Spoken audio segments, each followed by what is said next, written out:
સૌથી નાનો અપૂર્ણાંક તમારે શોધવાનો છે, સૌથી નાનો કે સૌથી મોટો. પહેલું તો આપણે ગેપ જોઈએ. તો 14 થી 11, 21 થી 17 બધાનો ગેપ અલગ અલગ છે. એટલે આપણે અહીંયા શું કરવું પડશે? અહીંયા આપણે ક્રોસ મલ્ટિપ્લિકેશન કરવું પડશે. ચલો પહેલા અને બીજાનું કરીએ તો શું થશે?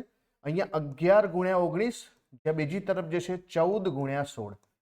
આપણે આ પહેલા એ અને બી ને આપણે કમ્પેર કરીએ છીએ.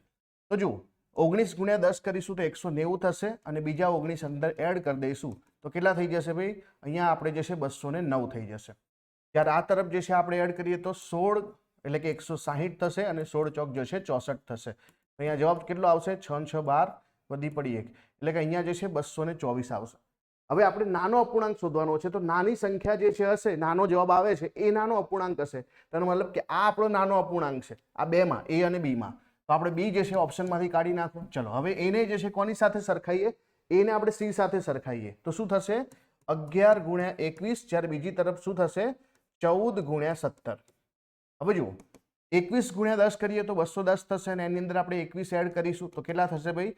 આ જે છે 231 થશે. જ્યારે અહીંયા 17 ગુણ્યા જે છે 170, અને પાછા જે છે 17 ગુણ્યા 4 કરીશું તો 68 થશે. તો 8 6 અને અહીંયા 7 નું 14 એટલે કે 13, અને અહીંયા જે છે 238. તો આમાં પણ જે છે કયો નાનો છે? આમાં પણ જે છે ઓપ્શન એ નાનો છે.